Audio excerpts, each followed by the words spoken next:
G'day friends, welcome to today's YouTube video. My name is James, welcome back to my channel. Welcome if you're new. Today I'm going to be doing the 100-day project, day number 83. I have isolated this video separate to all the others because I enjoyed this process and I wanted to step you through it step by step. So here we go.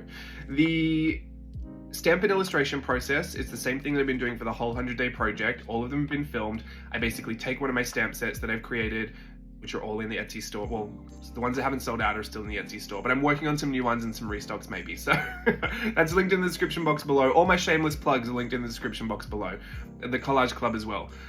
So I take one of my stamp sets, I stamp it out with the Tim Holtz Distress ink. It's a color called Lost Shadow, which is one of the newest colors, and it's a really, really light gray, which I've been using this entire time. I usually change between like a light pink, a light brown, a light gray. Just depends. When I do a lot of faces, I usually use the light pink or the light brown just because it kind of disappears.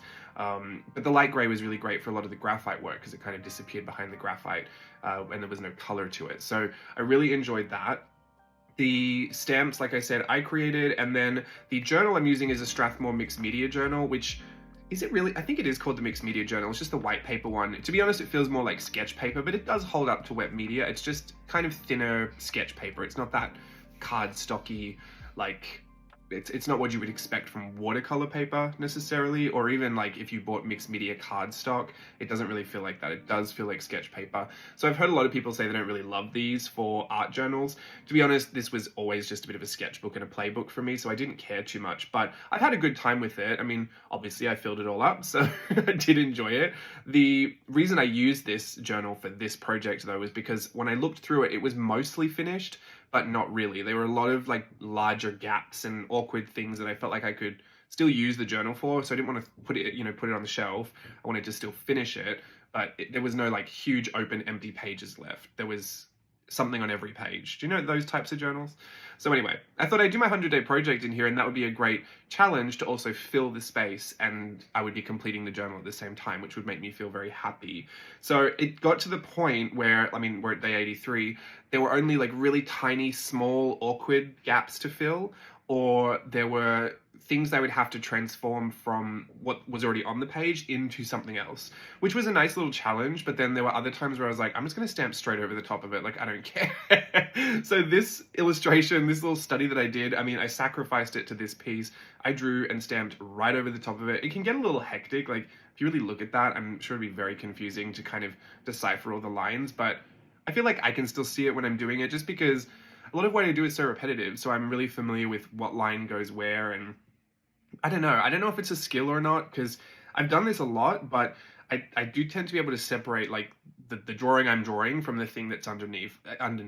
Goodness, oh, my bogan came out.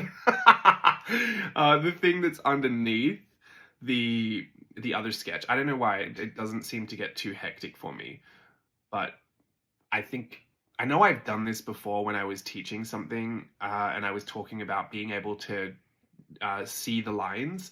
And I know some people were struggling with being able to recognize which line they were supposed to be following with their eyes. So I want to put it down to the fact that if you've done it enough, like if you're familiar enough with your own drawings, you'll be able to pick them apart. But I don't really know. I don't know if maybe this is just something crazy that I do.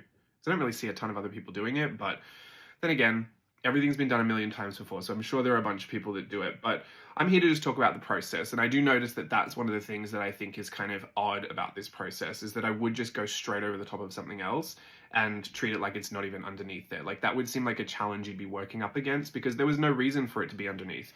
For all intents and purposes, I didn't use any of that sketch underneath in the final piece. It just became a layer that didn't really exist in the background that you can kind of still see. I'm using gouache here. This is a gouache palette. It's dehydrated into these half pans. This was a gift, so I do not know what... I know when I received the gift I knew what it was, but I've completely forgotten if it's White Nights or Holbein. I believe it's one of those two. And I also want to say that it maybe was mixed with a bit of glycerin as it dried, because it didn't crack as badly as other gouache palettes, or maybe it was just the type of gouache, but it also rehydrates pretty easily, which is a great thing for gouache that's dried out because you really do need to kind of get it a little pasty to be able to start using it with all of that opacity. The thing that people use gouache for a lot of the time is a nice flat lay of color, and it's really opaque, and so it's kind of like an acrylic without all the extra setup and mess. For me anyway, that's the way I see it. And especially with this little palette, the way that I like to use it when I rehydrate it, because what you're doing is you're adding a lot of water. And I'm already kind of being a little difficult using a water brush rather than just controlling the amount of water with a paintbrush and a jar of water. The water brush is a constant flow of water, so you can't really stop it and you can't really dry it out if you want to, which, you know, I lean into all that chaos, right? That's kind of why I enjoy the process. It feels very painterly, feels very intuitive. It feels like anything could kind of happen, and, you know, we're not really following any of the rules properly. So I think that's what really gets me out of my head during it, so that I can just approach it and do whatever I need to. But yeah, you end up putting a lot of water into the palette, which is great, but it shears out all of the opacity in the paints. So what I do is I grab a white gouache and I squeeze some dabs of that into the palette, into the tins. You can see the mixing wells on the side, and I will mix whatever color I want to use with that white. You can actually still get a pretty vibrant effect with the white. You don't need a ton of white for each time you mix it. It just helps add like a filler. Like it's like a blocker. It's the opacity kind of comes back when you add the white in.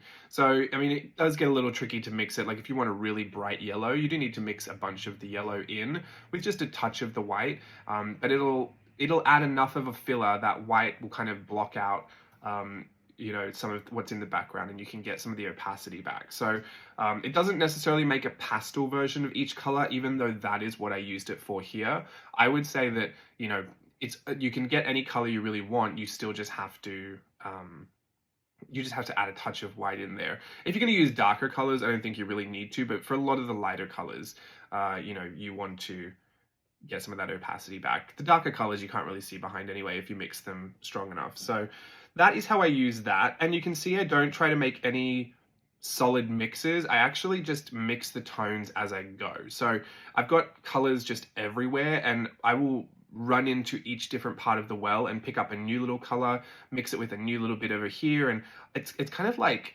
cleaning the palette as I go. Obviously it's not clean, but you know, the palette keeps on changing. Like I don't ever really set out, like not often anyway, I don't ever really set out to do a piece where I'm like, this is the colors I know I want to use, here's the color chart, I need to mix out these colors and have enough of this color to cover this whole area. A lot of the times I just employ this very painterly style so that you can really see all the brush strokes, you can see all the different changes in the tones, and I just lean into the most rudimentary understanding of shadows and highlights.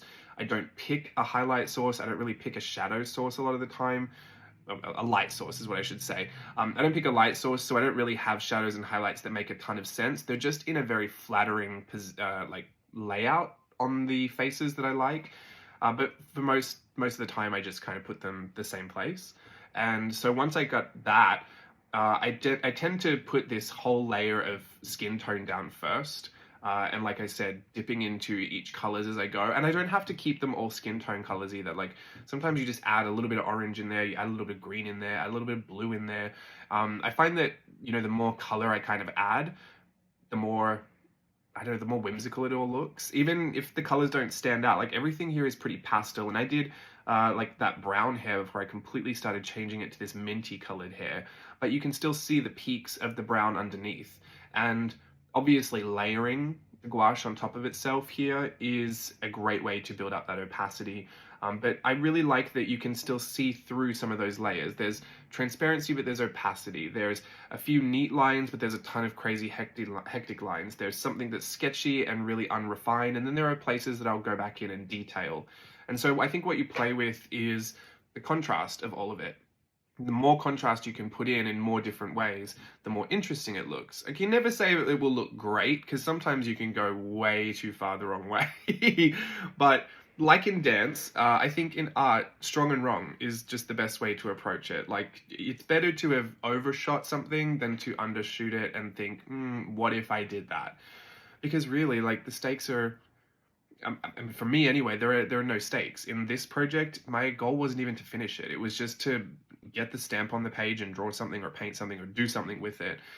So as long as I was doing that, it was successful. So why not use that opportunity where there are no stakes or low stakes just to really push yourself and try something that you wouldn't necessarily try.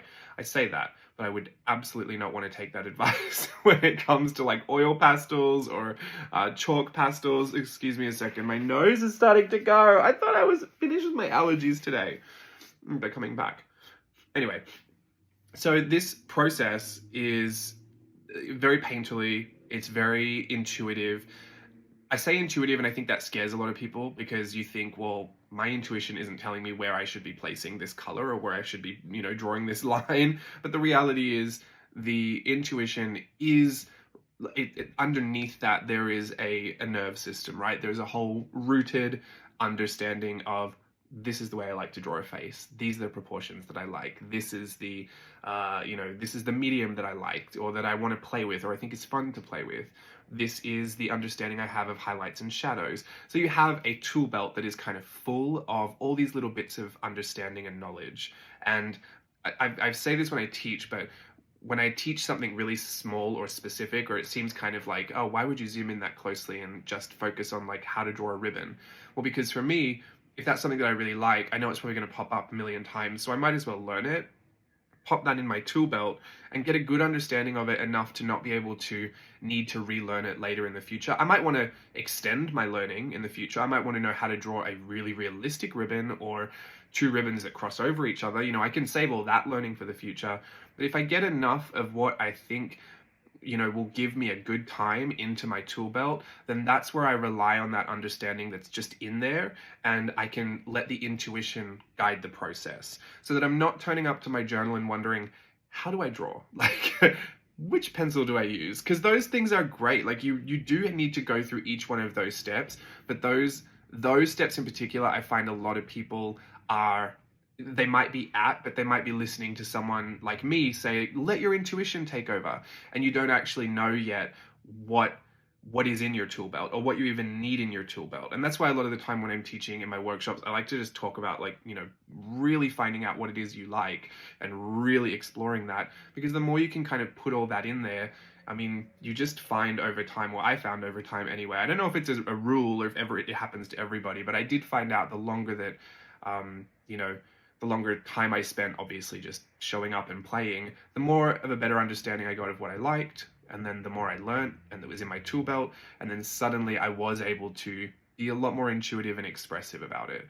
It was less about having an idea, researching the skills and the tools that I need to be able to complete the idea, and then sitting down to execute the idea. That old school style of working for me, that seemed not as fun. Like, I think it worked. I think definitely it is a good process to use, but to me that does sound actually more like work. Like, oh, I have a task, I've got an idea that I need to execute, I will go and gather my resources, and then I will execute. That never really felt like fun art play, if that makes sense. This to me feels like fun art play. Like, grab the supplies, use the supplies, have fun with them, close the journal, come back when you've got another 20 minutes later in the day. Like, that is the process I think I was always kind of looking for. And I think it had a lot to do with the fact that I didn't know what it meant to be intuitive. I didn't really understand how you could be expressive if the whole time you were thinking about where does that joint go? And where do the lips go? And how come my eyes are on wonky? Like, why don't they look right? So I think, knowing what I know now, I would always give that advice that, when you're at the beginning stages of understanding what it is you like to do in art and art journaling, it is about finding all of the things that you enjoy, learning as much as you need to know. You actually don't need to know everything. I still don't really know how to draw hands properly. I have the way that I like to do it now, and then that's just it. I don't care about the rest.